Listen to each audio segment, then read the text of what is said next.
দর্শক স্বাগত সবাইকে চিটাগাং ট্রিবিউনাল লাইভে। আমরা এখন আছি কক্সবাজার ঘুমগাছ তলায়, সেখান থেকে আপনাদের সাথে সরাসরি লাইভে যুক্ত হয়েছে এবং ঢাকার মিটফুডে যে একজন ব্যবসায়ীকে নৃশংসভাবে হত্যার ঘটনায় কিন্তু কক্সবাজারের ছাত্র জনতা আবারও আন্দোলনে নেমে এসেছে এবং তারা মুখর যে স্লোগান আছে, স্লোগানে আবারও পুরো মুখরিত করে রেখেছে কক্সবাজার যেটি ঘুমগাছ তলা রয়েছে সেটি। আমরা সেখান থেকে সরাসরি আপনাদেরকে আছি এবং সেখান থেকে আপনাদের সাথে যে পরিস্থিতি রয়েছে সেটি দেখানোর চেষ্টা করছি। বাংলাদেশের মধ্যে এক নৃশংস হত্যাকাণ্ড চালিয়েছে, কিন্তু মিডিয়ারা এই ঘটনা আড়াল করার চেষ্টা করে, কিন্তু আমরা এক একজন জনতা হয়ে, সাংবাদিক হয়ে, নিউজ, ফেসবুক, সোশ্যাল মিডিয়াতে আমরাই প্রচার করেছি। এই মুহূর্তে আমাদের মাঝে বক্তব্য রাখবেন আমাদের সহযোদ্ধা ইউসুফ বিন নুরি। এই জুলাই আগস্ট বলি নাই, রাজপথ ছাড়ি নাই। আসসালামু আলাইকুম। আইএমএ জাহিলিয়াতের যুগে এইভাবে প্রকাশ্যে জবাই করে লিপ্ত করার মতো ঘটনা ঘটেছে কিনা আমি জানি না, কিন্তু আমরা দেশ স্বাধীনতার কথা বলেছিলাম, যে বিপ্লব শেষ করেছিলাম, যে আধুনিক আদর্শিক পরিবর্তনের স্বপ্ন দেখেছিলাম, সেই স্বপ্ন একদল লুটজ সন্ত্রাসীরা লুট করে নিয়েছে। ইন্টেরিয়াম সেই ক্ষেত্রে ব্যর্থতার পরিচয় দিয়েছে। যে ইন্টেরিয়াম এনজিও সহ অন্যান্য বিষয়ে খুব ভালোভাবে দক্ষতার সাথে কাজ করে, সেখানে মানুষের জীবনের নিরাপত্তা, যেখানে একটি মৌলিক অধিকার শারীরিক রাষ্ট্রের, সেখানে তারা সেটি দিতে বারবার ব্যর্থ হচ্ছে। যে ব্যর্থতার পরিচয় দিচ্ছে, সেই ব্যর্থতার পরিচয় নিয়ে ইন্টেরিয়াম এই সরকারে আর থাকতে পারে না। গুটি কয়েক উপদেষ্টা নিয়ে একটি দেশ চলতে পারে না, একটি রাষ্ট্র চলতে পারে না। যদি রাষ্ট্রকে সাজাতে হয়, খুব দ্রুত সময়ের মধ্যে আমরা বলেছিলাম সংস্কারের দরকার রয়েছে, কিন্তু ইন্টেরিয়াম জনতার কথা শুনে নেই। তার আগের যে সংবিধান, সেই সংবিধানে রেখে দিয়েছে, যে সংবিধান আমাদের 50 বছর রাষ্ট্রে নিরাপত্তা দিতে পারেনি নাগরিকের, যে সংবিধান আমাদের রাষ্ট্রের রক্ত নিয়ে খেলে, আমাদের জনতার রক্ত নিয়ে খেলে, যে সংবিধান রাজনৈতিক দলের নামে সন্ত্রাস পালন করে, সেই সংবিধান ছিঁড়ে ফেলতে হবে। যে সংবিধান সংস্কার না হলে এই রাজনৈতিক দলের সংস্কার হবে না। তারা পেশি শক্তির রাজনীতি করবে, তারা গুন্ডা পালবে, তারা সন্ত্রাস পালবে, হত্যার পরে, ধর্ষণের পরে তারা অব্যাহতি দেবে। এই অব্যাহতি ছাত্র জনতা মেনে নেবে না। যে অব্যাহতি আমার ভাইয়ের জীবন নিতে পারে, সেই অব্যাহতি আমাদের দরকার নেই। যদি অব্যাহতি দিতে হয়, সন্ত্রাসীদের আগে থেকে চিহ্নিত করে অব্যাহতি দেবেন।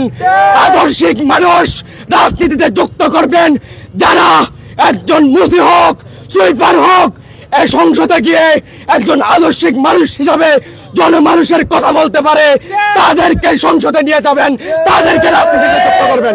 ধন্যবাদ সকলকে। এই মুহূর্তে আমাদের মাঝে বক্তব্য রাখবেন 24-এর গণঅভ্যুত্থানের অন্যতম সহযোদ্ধা মোহাম্মদ আলম। আসসালামু আলাইকুম।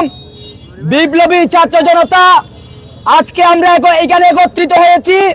গত দুদিন আগে ঢাকায় মিটফিল্ডের এক ব্যবসায়ীকে খুবই নৃশংসভাবে পাথর নিক্ষেপ করে হত্যা করা হয়েছে, এবং হত্যা পরবর্তী তাকে বাজারে টেনে হিঁচড়ে নিয়ে গিয়ে হাজারো মানুষের, শত শত মানুষের সামনে তার দেহের উপর নাচানাচি করেছে। এমন ঘটনা আমরা 600 বছর আগে শুনেছি, যখন আমাদের নবী করিম সাল্লাল্লাহু আলাইহি সাল্লাম আসেনি। অর্থাৎ সে যুগকে আলেমে জাহিলিয়াতের যুগ বলা হতো। বর্তমানে বাংলাদেশে এমন যুগে পরিণত হয়েছে। আমরা এখান থেকে জানাজ দিতে চাই, যারা এই হত্যাকাণ্ড ঘটিয়েছে তাদের বহিষ্কৃত নয়, তাদের সর্বোচ্চ শাস্তি ফাঁসি হওয়া দরকার। এমন ঘটনা বাংলাদেশে প্রতিনিয়তই ঘটছে, কিন্তু ইন্টারিম সরকার নিশ্চুপ ভূমিকা পালন করেই যাচ্ছে। আমরা চাই সরকার তাদের পক্ষ থেকে আরো কঠোর হোক, এবং বাংলাদেশে প্রতিনিয়ত যে হত্যাকাণ্ড ঘটছে এর সুস্থ বিচার আমরা চাই। এই সুস্থ বিচার যদি আমরা না পাই, তাহলে আমরা বাংলাদেশে আবারও 24-এর জুলাই আগস্টের মতো জুলাই প্রতিষ্ঠিত করতে বাধ্য হব। এ বলে আজকের এখানে আমার সংক্ষিপ্ত বক্তব্য শেষ করছি। এই মুহূর্তে আমাদের মাঝে বক্তব্য রাখবেন 24-এর গণ অভ্যুত্থানের অন্যতম সহযোদ্ধা জুনায়েদ হোসেন।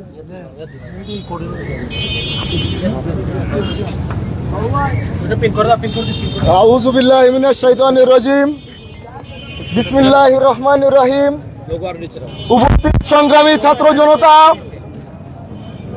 আপনারা জানেন সেই 5ই আগস্ট পরবর্তী সময় থেকে আমরা এই ইন্টিরিয়ামকে বলে আসছিলাম, আপনারা জনতার সরকার, আপনারা জনগণের সরকার, আপনারা কোনো বিএনপির সরকার নয়, আপনারা এনসিপির সরকার নয়, কিংবা কোনো রাজনৈতিক দলের সরকার নয়। কিন্তু ইন্টারিম হয়তো তা ভুলে গিয়েছেন। এই কারণে 5 তারিখ পরবর্তী সময় থেকে এখন 1 বছর পূর্ণ হতে চলেছে। এত পরিমাণ প্রকাশ্যে হত্যাকাণ্ড হয়েছে, এত পরিমাণ চাঁদাবাজি হয়েছে, এত পরিমাণ লুটতরাজ দেশে চলেছে, যার একটির বিচার এখনো পর্যন্ত আমরা পাইনি। আমরা জানাতে চাই, এই বিচারের জন্য যদি কোর্টের গড়াই গড়াই আমাদের দৌড়াতে হয়, যদি আমাদের উকিলের কাছে দৌড়াতে হয়, যদি আমাদের ইন্টারিম বলতে বলতে ফেনা তুলতে হয়, আমরা রাজপথে নেমে আবার জুলাই সৃষ্টি করব। জনতার কোর্ট থেকে রায় আসবে ইন্টারিম।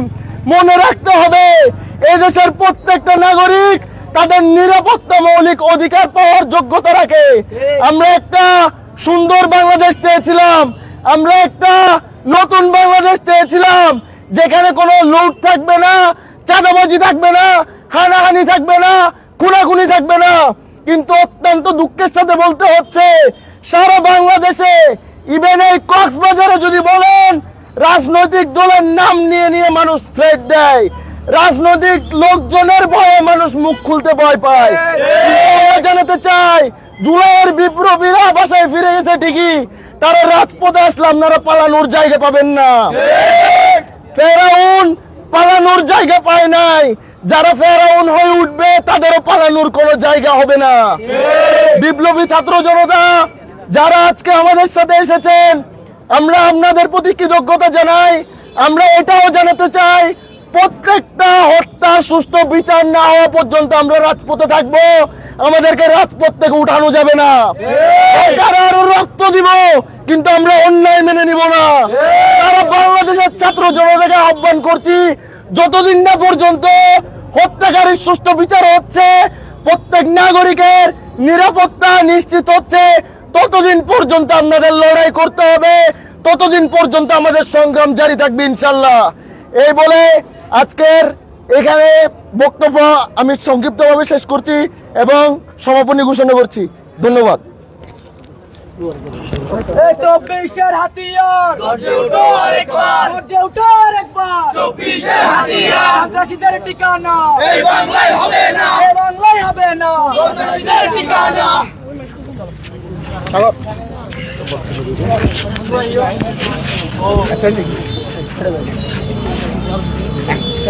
আমরা একটু কথা বলবো সাগরের সাথে, জুলাই যোদ্ধা এবং কক্সবাজারের সমন্বয়ক সাগর। আজকের এই যে আমরা একটা দেখতে পেলাম, আপনারা সবাই একত্রিত হয়েছেন কেন এবং এর মাধ্যমে কি সংবাদ আপনারা কি দিতে চান, কি বলবেন? আপনারা দেখেছেন আজকে একটা ঘটনা হচ্ছে সোশ্যাল মিডিয়াতে ব্যাপকভাবে ভাইরাল হয়েছে, যেটা গত 9 তারিখের ঘটনা। মিটফুটে যে একটা ব্যবসায়ীকে উলঙ্গ করে হচ্ছে পাথর নিক্ষেপ করে করে হত্যা করা হয়েছে, যে নৃশংসতার সাথে হত্যা করা হয়েছে। এই নৃশংসতার পরেও কিন্তু এটা মিডিয়াতে আসে নাই। আমরা কিন্তু খুব ভালোভাবে ব্যাপকভাবে যে প্রচারণা, সেই প্রচারণা হয় নাই। আমরা মিডিয়ার কাছে প্রশ্ন রাখি, আপনারা কাদের বয়ে, কাদের বাহু শক্তির বয়ে আপনারা চুপ থাকেন আমরা জানি না, কিন্তু এরকম একটা নৃশংস হত্যাকাণ্ডের পরেও আমরা 2 দিন পরে এই খবরটা পেয়েছি সোশ্যাল মিডিয়ার বদৌলতে। একই সাথে আমি বলতে চাই যে হত্যাকাণ্ডের সাথে যারা জড়িত ছিল তারা হচ্ছে চিহ্নিতভাবে যুবদলের কর্মী হিসেবে আমরা দেখতে পেয়েছি এবং তাদেরকে বিএনপি থেকে স্থায়ী বহিষ্কার করেছে বলে আমরা জেনেছি। কিন্তু আমি এটাই দাবি রাখি, বিএনপির যে তৃণমূল থেকে জেলা জাতীয় পর্যায়ের যে নেতাকর্মী রয়েছে তাদের কাছে আমাদের একটাই আবেদন হচ্ছে, সেটা আপনারা আপনাদের হাইকমান্ডকে, আপনাদের নেতাদেরকে আপনারা প্রশ্ন করেন, আপনারা চ্যালেঞ্জের মুখে ফেলেন, কিভাবে আপনাদের মতো একটি দলে, রাজনৈতিক দলে এরকম একটা বাংলাদেশের সবচেয়ে বড় রাজনৈতিক দলে কিভাবে এরকম নৃশংস খুনি এবং কি অমানবিক যে লোকগুলো তাকে চোর ডাকাত কিভাবে আপনাদের দলে সম্পৃক্ত হয়, আপনাদের নেতার কাছে আপনারা প্রশ্ন রাখবেন। যদি প্রশ্ন রাখতে না পারেন, আমি মনে করি আপনারা যে কিছুক্ষণ পরপর কিছুদিন পরপর ন্যায্যতার বয়ান রাখেন, গণতন্ত্রের বয়ান রাখেন, স্বাধীনতার বয়ান রাখেন, এগুলার কোনো ভিত্তি নাই। আপনাদেরকে প্রশ্ন রাখতে হবে আপনাদের হাইকমান্ডের কাছে, কিভাবে একজন দর্শক আপনাদের দলে যুক্ত হতে পারে, কিভাবে একজন সন্ত্রাসী আপনাদের দলে যুক্ত হতে পারে। শহীদ জিয়ার আদর্শের দারণ যারা করবে তারা কোনোদিন এসব সন্ত্রাসী কায়দাকে প্রশ্রয় দিবে না, তারা কোনোদিন কোনো দর্শককে প্রশ্রয় দিবে না। আমি মনে করি বিএনপি যে সুনামধর্ম যে দল, সে দলের আরো সংযত হতে হবে এবং এই দলের রাজনৈতিক দলের আনাচে কানাচে যে সন্ত্রাসীগুলো আছে, পটেনশিয়াল যে দর্শকগুলো আছে, তাদেরকে চিহ্নিত করে ঘটনা ঘটার পরে নয়, ঘটনা ঘটার আগে তাদেরকে অব্যাহতি দিতে হবে দল থেকে এবং তাদেরকে শাস্তির আওতায় আনার ব্যবস্থাও তাদেরকে করতে হবে। আমি একই সাথে এটাও বলছি, আমরা শুধুমাত্র আজকে মিটফুডের ঘটনার জন্য দাঁড়াইনি, আমরা দাঁড়িয়েছি খুলনায় যে যুব দলের একজন কর্মীকে গুলি করে হত্যা করা হয়েছে পায়ের রক কেটে, সেটার প্রতিবাদও আমরা জানাচ্ছি আজকের সমাবেশ থেকে। এবং একই সাথে আমরা অন্তর্বর্তীকালীন সরকারের কাছে সরকারকে দাবি জানাচ্ছি, আপনারা হয়তো বাংলাদেশের মধ্যে আনাচে কানাচে যে হত্যাযজ্ঞ চলছে, যে অমানবিকতা চলে যাচ্ছে, আপনারা হয়তো কঠোর হস্তে এগুলোর ব্যবস্থা নেবেন, নইলে আপনারা যে শহীদদের রক্তের উপর দাঁড়িয়ে আপনারা ক্ষমতায় বসেছেন, সেই ক্ষমতার চেয়ার অনতিবিলম্বে আপনারা ছেড়ে দিবেন। ধন্যবাদ সাগর আপনাকে। আমরা কথা বলছিলাম কক্সবাজারের জুলাই যোদ্ধা এবং সমন্বয়ক সাগরের সাথে, এবং এর মাধ্যমে কিন্তু শেষ হয়েছে আজকের মতো যে এখানে সমাবেশ দেখেছিল সেটি, এবং আমরা আবারও যে কোনো সময় আপনাদের সাথে যুক্ত হবো। ততক্ষণ পর্যন্ত যুক্ত থাকুন চিটাগং ট্রিবিউনের সাথে। মিরনি ছিলাম আপনাদের সাথে এতক্ষণ পর্যন্ত। আবার সবাইকে ধন্যবাদ জানিয়ে শেষ করছি এখনের মতো।